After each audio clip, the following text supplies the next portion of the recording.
How to observe লাইলাতুল কদর, লাইলাতুল কদর আমরা কিভাবে পালন করব।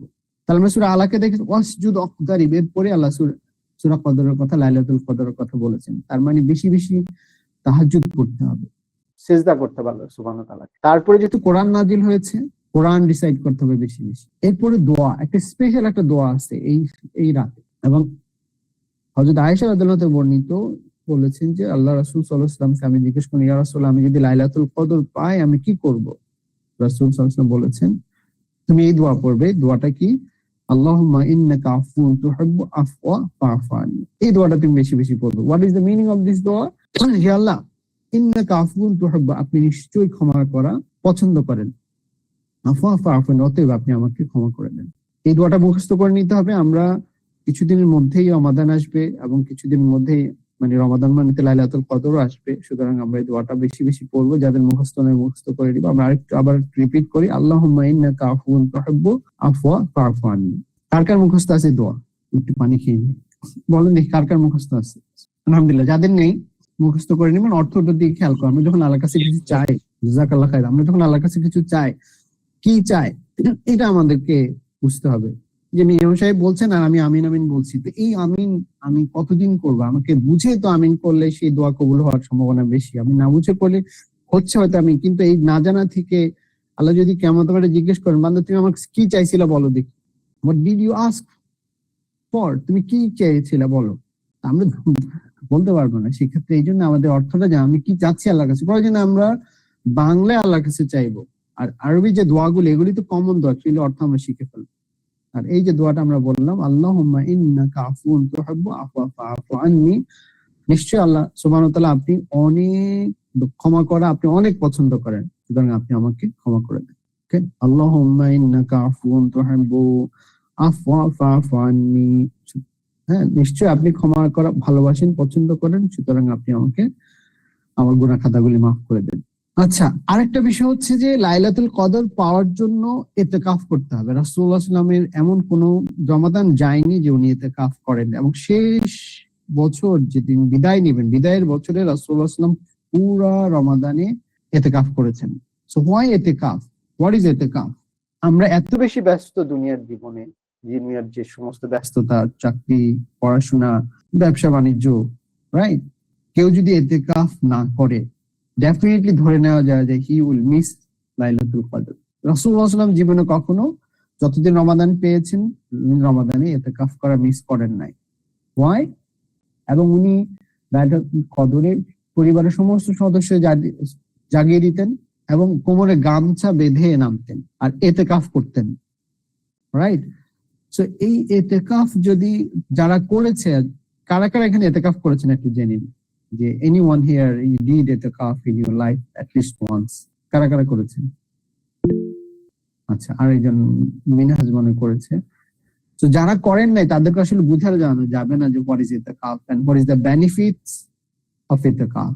যে ইতিকাফের যে বেনিফিটস, ইতিকাফ করার পরে আপনার যে মানে ফিলিংসটা, you cannot actually, if you don't experience it, you cannot explain it to others. It is very difficult to explain. So, alhamdulillah, আমরা করেছি অনেকবার, এবং নিয়ত আছে যে মিস করব না। এটা এত স্বাদ, এটা এত বরকত, এটা এত মহিমান্বিত যে এটা আপনি যদি একবার জীবনে পান বা করেন, you will feel that you will never miss it। এবং আমাদের মুমিনের জীবন তো সেরকম হবে, আজকের চাইতে আগামী দিন ভালো হবে, গতকালের চাইতে আজকের দিন ভালো হবে, আজকের চাইতে আগামী দিন আরো ভালো হবে। সো এই জন্য যারা ইতিকাফ করেছেন একবার, never miss it. I think if you done once, you won't never miss it. কখনই চাইবেন না যে মিস, হয়তো কোনো কারণে অন্য মানে সিরিয়াস কোনো কিছুতে হইতে পারে, কিন্তু একবার দুবার, কিন্তু I think those who have started it they will never miss it, and I have intention that I will not miss it in my life. রাসূলুল্লাহ সাল্লাল্লাহু আলাইহি ওয়াসাল্লাম কিন্তু করেন নাই। যেমন কি হবে, পুরো কোরআনটা আপনি কিন্তু রিভিউ করতে পারবেন, এন্ড আই ডু ইট। রাসূলুল্লাহ সাল্লাল্লাহু আলাইহি ওয়াসাল্লাম জিবরাইল আলাইহিস সালাম আসতেন আল্লাহর নির্দেশে, এবং রাসূলুল্লাহ সাল্লাল্লাহু আলাইহি ওয়াসাল্লাম জিবরাইল আলাইহিস সালাম পুরো কোরআন রিভিউ করতেন। আমরা যে তারাবিতে তেলাওয়াত করি, এটাকে রিভিউ বলে না, এটা জাস্ট কোরআনটা শোনা। কিন্তু কোরআনটা রিভিউ করা, আল্লাহ তাআলা কি বললেন, কোথায় কি বললেন, আপনি যদি 10 দিনের মধ্যে শেষ করেন বা 20 দিনের মধ্যে শেষ করেন, তখন দেখবেন যে আপনার মাথায় সবকিছু লিঙ্ক আপ হচ্ছে, আপনি সহজে বুঝতে পারবেন। এবং জিবরাইল আলাইহিস সালাম সে কিন্তু রাসূল সাল্লাল্লাহু আলাইহি ওয়াসাল্লামের সাথে এভাবে করতেন, এবং শেষবারে যে বছর বিদায় নিবেন 3 বার করেছেন। কোরআনটা 3 বার জিবরাইল আলাইহিস সালামের সাথে রাসূলুল্লাহ সাল্লাল্লাহু আলাইহি ওয়াসাল্লাম রিভিউ করেছেন। তো আমরা যদি ইতিকাফ করি, is there any chance will miss লাইলাতুল কদর? তাহলে কেন আমরা করব না? 10টা রাত যদি আমি কষ্ট করি তাহলে আমার কোনো ধরনের সন্দেহ নেই যে আমি লাইলাতুল কদর পাচ্ছি। So why should not I make it A priority? So যারা লাইলাতুল কদর পেতে চান, দে মাস্ট ডু ইতিকাফ। আর ইতিকাফ যদি আমরা করতে পারি, then there is no way I miss লাইলাতুল কদর। আচ্ছা, এখন একটা প্রশ্ন আসতে পারে, ইতিকাফ কি আমরা দিনে অনেকের এত ব্যস্ততা থাকে, এমপ্লয়ি থাকে, বিজনেস থাকে, আসলে চাইলেও পারে না। সেক্ষেত্রে তারা যেটা করতে পারে, রাতে তারা মসজিদে চলে আসতে পারে। সকালে মসজিদে থাকলো, রাতে মসজিদে থাকলো, ভোরে অফিসে গেল, অথবা সারাদিন মসজিদের এক কোনায় বসে অফিস করলো। অনেকে ইন্টারনেটে অনেকে অফিস করে, অফিস ফ্রম হোম করা যায় এখন।